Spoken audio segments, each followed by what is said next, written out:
Hello, honorable guests and dignitaries. It's an absolute pleasure to be here with you today. Last year, Idris and I went to Glasgow to ensure that the world knew that climate change is happening now. Our food systems are being impacted as we speak, and that rural women are on the front lines. This isn't happening in the future. It's happening while I stand here today and speak to you. There are 1.7 billion rural women and girls in the world. That is more than 1/5 of all humanity. Weather changes will continue to devastate their lives by causing droughts, frequent and more intense heat waves and cold waves, extreme rain, sea level rising and flooding. Every day, rural women farm in some of the world's toughest and most challenging conditions. And you know what? They rise up each morning and they fight the odds. They fight the odds against climate change, food insecurity, isolation, marginalization, and of course, unequal access to land and resources. Gender inequality is both a driver and consequence of exposure to climate risks and disasters. This results in a disproportionate impact on women and girls.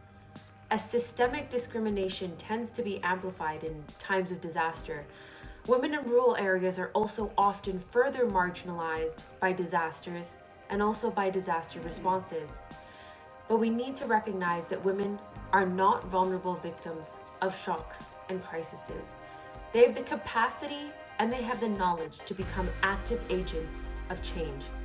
When world leaders invest in helping female smallholder farmers adapt to climate change, they can grow more healthy food, they can boost their incomes, and most importantly, they can send their kids to school.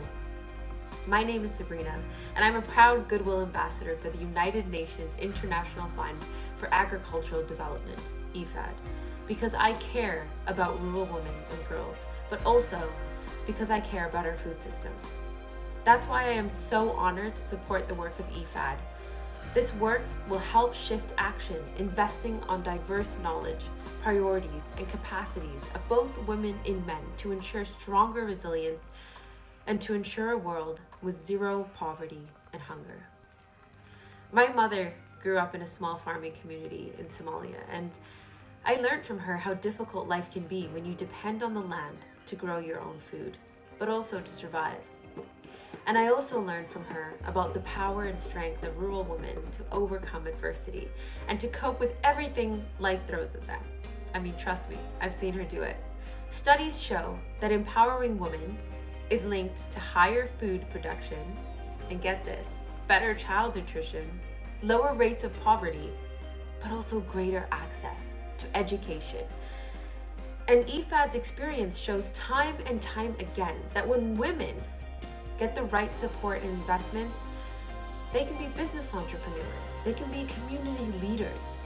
They are innovators, they are agents of change for themselves and for their families.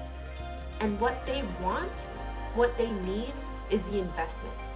They need policies and they need support to stay in their communities and to build their lives.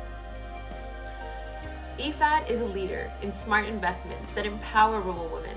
It supports projects that get to the root causes of gender inequality, such as prevailing social norms, entrenched attitudes, but also discriminatory social practices. We need to close the gender gap in agriculture because this can produce significant gains for society by increasing agricultural productivity, reducing poverty, reducing hunger, and promoting more equal economic growth. Today I stand in solidarity with women and girls around the world, including Ukraine, Democratic Republic of Congo, Nigeria, Yemen, South Sudan, Ethiopia, Afghanistan, and my home country, Somalia, but also really wherever there is both hunger and conflict. Thank you for coming to this event, and thank you to anyone helping to ensure rural women can be part of the solution. As Maya Angelou once said, we rise, we rise, we rise. Thank you so very much.